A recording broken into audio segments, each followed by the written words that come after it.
ఉస్మానియా యూనివర్సిటీలో ఉద్యోగులు పోరుబాట పట్టారు. యూనివర్సిటీలో పనిచేస్తున్న contract, part time teaching, non teaching ఉద్యోగుల సమస్యలను పరిష్కరించాలని డిమాండ్ చేస్తూ ఆర్ట్స్ కాలేజీ ముందు నిరసన చేపట్టారు.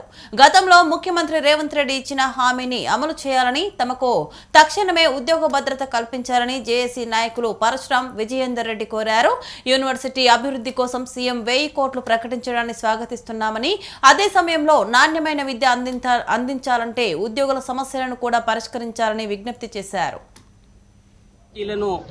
పట్టించుకోకపోవడం వలన వాళ్ళ నిర్లక్ష్యానికి యూనివర్సిటీల అభివృద్ధి ఆగిపోయినది.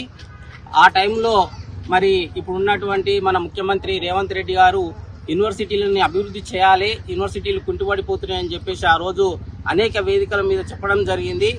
అయితే మరి ప్రభుత్వం ఏర్పడి ఇప్పటికి 2 సంవత్సరాలు అవుతున్నప్పటికీ గత ప్రభుత్వం ఏ విధంగా యూనివర్సిటీలలో నిర్లక్ష్యం ఉన్నదో సేమ్ అదే పద్ధతి ఇప్పుడు కూడా నడుస్తున్నది. ఎక్కడ కూడా యూనివర్సిటీల అభివృద్ధి అనేది ఎక్కడ కూడా కనబడట్లేదు.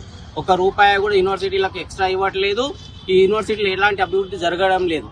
అయితే ఇప్పుడు యూనివర్సిటీలలో కాంట్రాక్టు టీచర్లు కానీ, అదేవిధంగా నాన్ టీచింగ్ కాంట్రాక్టు కానీ, పార్ట్ టైం ఉద్యోగస్తులు కానీ, అదేవిధంగా పార్ట్ టైం టీచర్లు కానీ, అవుట్ సోర్సింగ్ ఉద్యోగస్తులు కానీ, వీళ్ళందరి యొక్క సమస్యలు యూనివర్సిటీలలో పేరుకుపోయినాయి.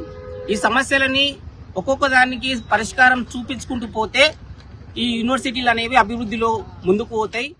ఈ రోజు ఈ ఆర్ట్స్ కాలేజీ వేదికగా ఈ ప్రెస్ కాన్ఫరెన్స్ పెట్టడం యొక్క ముఖ్య ఉద్దేశం ఏంటంటే, ఏదైతే ఉస్మానియా యూనివర్సిటీ వేదికగా ఆర్ట్స్ కాలేజీ ప్రాంగణము ముందు సీఎం రేవంత్ రెడ్డి గారు 10th డిసెంబర్ 2025 రెండోసారి ఇక్కడికి వచ్చి ఈ యూనివర్సిటీలో ఉన్న సమస్యలతో పాటుగా 12 విశ్వవిద్యాలయాల్లోని సమస్యలన్నింటినీ పరిష్కరిస్తానని చెప్పి వీడికి వస్తానని చెప్పడం జరిగింది.